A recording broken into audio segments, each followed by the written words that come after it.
আমি একবারে বলে দিচ্ছি,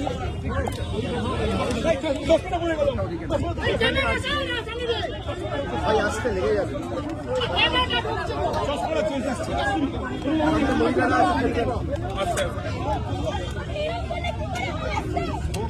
আপনারা জানেন গতকাল আমি ভবানী ভবনে সিআইডি অফিসে গেছিলাম। সেখানে আমাকে প্রায় 5.5 ঘন্টা জিজ্ঞাসাবাদ করেছে তদন্তকারী সংস্থার প্রতিনিধি, এবং আমি তাদের সাথে সহযোগিতা করেছি। আমার লিগাল রাইট, আমি কোর্টে মুভ করবো। কোর্ট আমাকে 6টার মধ্যে গতকাল ভবানী ভবনে সিআইডি হেডকোয়ার্টারে সশরীরে উপস্থিত থাকার জন্য নির্দেশ দিয়েছি। আমি কমপ্লাই করে প্রায় 12-13 মিনিট আগে, 6টার আগেই কালকে ভবানী ভবনে গেছি, এবং 11:30টার কাছাকাছি ইন্টারোগেশন প্রশ্ন উত্তর পর্ব শেষ হয়। প্রায় 5.5 ঘন্টা হয়েছে, এবং আমাকে আবার সেখানে একটা নোটিশ দিয়ে আগামী 14 তারিখ অ্যাপিয়ার করার জন্য বলা হয়। আমি 14 তারিখ কলকাতায় আছি, আমি 14 তারিখ অ্যাপিয়ার করবো আবার। আমি কোনো তদন্ত এড়িয়ে যাইনি। আমাকে দিল্লিতেও তদন্তকারী সংস্থা যখন ডেকেছে আমি গেছি, কলকাতাতেও নিজাম প্যালেস হোক, এদিকে সিজিও হেডকোয়ার্টার হোক, ইডির কাছে হোক, আমি গেছি। আমি সবসময় তদন্তে সহযোগিতা করেছি, এবং আমার সামর্থ্য অনুযায়ী যতটুকু কেন্দ্রীয় তদন্তকারী সংস্থা বা এই মুহূর্তে দাঁড়িয়ে রাজ্যের গোয়েন্দা সংস্থা সিআইডির সাথে যেটুকু সহযোগিতা করা উচিত আমি নিশ্চিতভাবে করছি। আজকে আমাদের দলনেত্রীর বাড়িতে কিছু বৈঠক ছিল পূর্ব নির্ধারিত, সেখানে একাধিক বিধায়ক থেকে সাংসদ ছিলেন, এবং আমাদের মিটিংগুলো চলাকাল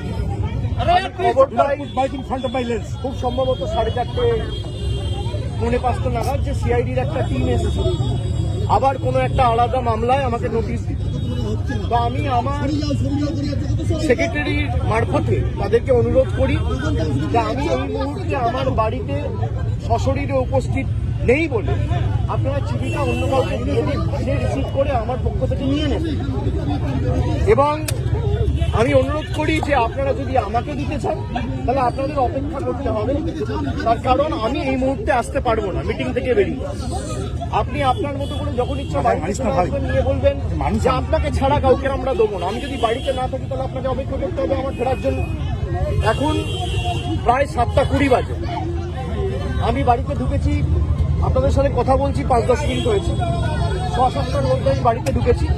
আমি ঢুকে দেখছি সিআইডির প্রতিনিধিরা নেই, তারা ফিরে গেছে।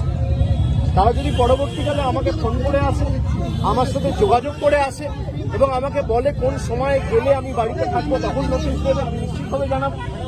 আমি যখন বাড়িতে উপস্থিত নই সশরীরে, তখন যদি তারা এসে নোটিশ, তখন যদি তারা আসে নোটিশ দিতে এবং একদম স্পষ্টভাবে বলে যে আপনাকে ছাড়া কাউকে নোটিশ আমরা দেবো না, আপনার হয়ে কেউ যদি রিসিভ করতে চায় সেই সুযোগ পাবে না, তাহলে আপনাকে আমার ফেরার জন্য অপেক্ষা করতে হবে। তো আমি আপনাদের মাধ্যমে আমি অনুরোধ করবো যে যারা নোটিশ দিতে এসেছিল আপনারা যদি আসেন নিশ্চিতভাবে যোগাযোগ করে আসুন, আর না হলে অপেক্ষা করুন। আমি যখন ফিরবো আমি তখনই এই নোটিশটা আপনাদের তরফ থেকে, আপনাদের কাছ থেকে নিতে পারবো। আপনারা যারা আমাকে প্রশ্ন করছেন আপনি তদন্ত এড়িয়ে যাচ্ছেন, আমি কোনো তদন্ত এড়িয়ে যাইনি, আমার দোকানোর কিচ্ছু নেই। আমি কেন্দ্র তদন্তকারী সংস্থার সম্মুখীন হয়েছি এখনো পর্যন্ত 8 থেকে 10 বার। যারা এতদিন ধরে তদন্ত চালাচ্ছে আমাকে যখনই ডেকেছে আমি গেছি। আমাকে সিআইডি সামান দিয়েছিল, প্রথম সামান 30 তারিখ। 30 তারিখ বিকেলে আমার উপর আক্রমণ হয়, আপনারা দেখেছেন। 48 ঘন্টা আমি বাড়ি থেকে বেরোতে পারিনি। আমি সময় চেয়েছিলাম, আমাকে 8 তারিখ ডাকা হয়েছে। 8 তারিখ আমি ছিলাম না। আমি 6 তারিখ দিল্লির উদ্দেশ্যে রওনা দিয়েছিলাম, ইন্ডিয়া জোটের মিটিং ছিল। 8 তারিখ তারা জানে যখন আমি দিল্লিতে, তখন 8 তারিখ বিকেলে নোটিশ দিয়ে বলা হচ্ছে 9 তারিখে আসুন। 9 তারিখেও আমার বৈঠক ছিল। আমি গতকাল সঙ্গে সঙ্গে যখনই আমি কোর্টের নির্দেশ পেয়েছি আমি সঙ্গে সঙ্গে 6টার আগে গেছি, এবং তারা যে প্রশ্নগুলো করেছে আমি তো এখানে আলোচনা করতে পারি না, যদিও আমি দেখছি মিডিয়া অনেক কিছু বেরিয়েছে, আমায় কি প্রশ্ন করেছে তদন্তকারী সংস্থার কাছে আর আমার সাথে কি আলোচনা হয়েছে এটা মিডিয়ায় চলে আসছে। এবং আমি বাড়ি ফেরার আধ ঘন্টার মধ্যে আমাকে প্রথম প্রশ্ন কি করা হয়েছে, আমাকে দ্বিতীয় প্রশ্ন কি করা হয়েছে, আমাকে তৃতীয় প্রশ্ন কি করা হয়েছে, তার উত্তরে আমি কি বলেছি সব আমি দেখছি মিডিয়ায় রিপোর্ট হয়ে গেছে। আমি এটা নিয়েও আগামী দিন হাইকোর্ট মুভ করব। আমি যখন তদন্তে কি আলোচনা হয়েছে কারোর সাথে আলোচনা করছি না, তার মানে আমি ধরে নিতে পারি তদন্তকারী সংস্থার কাছ থেকেই মিডিয়ায় এই খবরগুলো লিক হচ্ছে। যদি লিক হয়ে থাকে ইনভেস্টিগেশনের উদ্দেশ্য তো ঠিক না। সুতরাং আমি বারবার তদন্তকারী সংস্থা যেখানে আমাকে ডেকেছে আমি গেছি। আমি যদি কলকাতায় উপস্থিত না থাকি আমি তো যেতে পারি না।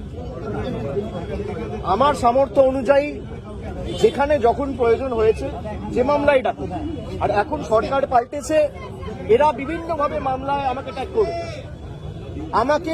আমি শুনেছি যে মামলায় আজকে আমাকে নোটিশ দিতে এসছে, আমি বলেছি 4 তারিখের পর ডিজে বাজে।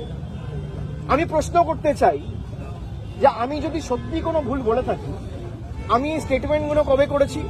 নির্বাচন চলাকালীন। নির্বাচন যখন চলছে, ল অ্যান্ড অর্ডার, আইন শৃঙ্খলা কার আন্ডারে? ইলেকশন কমিশনের আন্ডারে। মমতা বন্দ্যোপাধ্যায়ের আন্ডারে তো ছিল না। তাহলে তখন আমার বিরুদ্ধে এফআইআর হলো না কেন? ইলেকশন কমিশনের বিরুদ্ধে কমপ্লেন হলে ইলেকশন কমিশন আমার বিরুদ্ধে ব্যবস্থা নিল না কেন? তার কারণ আমি যদি ডিজে বাজানোর কথা বলে থাকি, দেশের স্বরাষ্ট্রমন্ত্রী বলেছেন তৃণমূলের লোকেদের উল্টো করে ঝুলিয়ে দিয়ে সোজা করে দেবে। প্রত্যেক ক্রিয়ার সমান এবং বিপরীত প্রতিক্রিয়া রয়েছে। আপনি বলবেন জ্ঞানেশ কুমারকে যদি আমার এগেনস্টে অ্যাকশন নিতে হতো তাহলে অমিত শাহর বিরুদ্ধেও অ্যাকশন নিতে হতো। অমিত শাহর বিরুদ্ধে অ্যাকশন নেবার ক্ষমতা ইলেকশন কমিশনের নেই, তাই আমার বিরুদ্ধেও অ্যাকশন নিতে পারেনি। সরকার বদলেছে, এখন মামলা হয়েছে। তাহলে আমার বিরুদ্ধে যদি মামলা হয় আমি ডিজে বাজাবো বলে, তাহলে অমিত শাহর বিরুদ্ধে এফআইআর হবে না কেন? আমরা তো কোর্টে মুভ করবো। তদন্তকারী সংস্থার কাছে রাজ্যের মুখ্যমন্ত্রী যদি এই কেস আমি বাংলা থেকে বহিরাগতদের আক্রমণ করেছি বলে আমার ভাষণে এই তদন্তভার সিআইডিকে দেওয়া হয়, তাহলে যে বহিরাগতরা এসে বাঙালিকে আক্রমণ করেছে সেই মামলার দায়ভার কেন সিআইডি বা সিবিআই কে দেওয়া হবে না? এই প্রশ্ন তো উঠবেই। এই প্রশ্ন তো এড়িয়ে যেতে পারে না। আপনারা এসব চাপের রাজনীতি, দল ভাঙানো আমরা অনেকদিন ধরে দেখছি। এসব করে কোনো লাভ নেই। 30 লক্ষ মানুষকে আপনারা ভোটার তালিকার বাইরে রেখে ভোট করেও তৃণমূল 41% ভোট পেয়েছে। 2,60,00,000 ভোট তৃণমূল কংগ্রেস পেয়েছে। তাদের প্রতিনিধিত্ব তৃণমূল কংগ্রেস করবে। এক চুল জায়গা তৃণমূল কংগ্রেস ছাড়বে না। থমকে চমকে সিআইডি দিয়ে, সিবিআই দিয়ে, দল ভেঙে, উৎসাহ করে, গায়ের জোরে কর্মীদের মিথ্যা মামলায় ফাঁসিয়ে, ফলস কেসে ইমপ্লিকেট করে, পার্টি অফিস দখল করে, বাড়ি ভেঙে, ঘর জ্বালিয়ে তৃণমূল কংগ্রেসকে দমিয়ে দেবো। সিপিএম এর বিরুদ্ধে লড়াই করে 34 বছরের জগদ্দল পাথরকে সরিয়ে তৃণমূল কংগ্রেস ক্ষমতায় এসছে মানুষের আশীর্বাদ। 2011 সালের পরিবর্তন আর 2026-এর পরিবর্তনটা খালি একটু তুলনা করুন। মানুষের মধ্যে কোনো আবেগ নেই, স্বতঃস্ফূর্ততা নেই। 8টার পর রাস্তা শূন্য, ফাঁকা। বিজেপি বিজয় মিছিল বার করতে পারছে না। যারা বড় বড় ভাষণ দিচ্ছেন, আমি বলবো রাজনৈতিক ভাবে মোকাবিলা করুন। মানুষ যদি আপনাদের জিতিয়ে থাকে, মানুষের জন্য কাজ করুন। মানুষ বুলডোজারের জন্য ভোট দেয়নি, মানুষ কর্মসংস্থানের জন্য ভোট দিয়েছে, শান্তি শৃঙ্খলা সম্প্রীতির জন্য ভোট দিয়েছে। মানুষ উন্নয়নের স্বার্থে ভোট করুন। উন্নয়ন, দিল্লির সাথে লড়াই করে টাকা আনুন।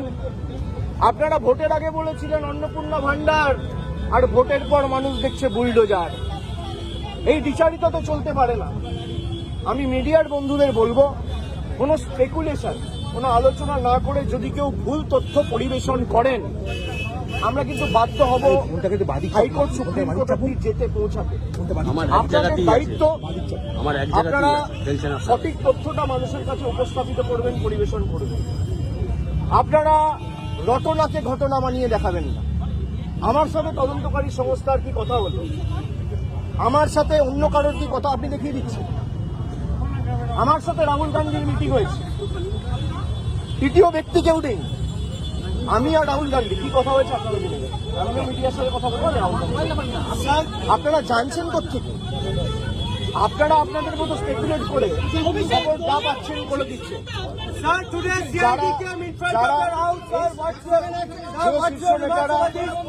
শীর্ষ নেতারা আমার বিরুদ্ধে কথা বলছে, দলে আলোচনা করার জায়গা রয়েছে এবং আপনি স্পেসিফিক্যালি করতে পারেন কল্যাণ বন্দ্যোপাধ্যায় বলেছে।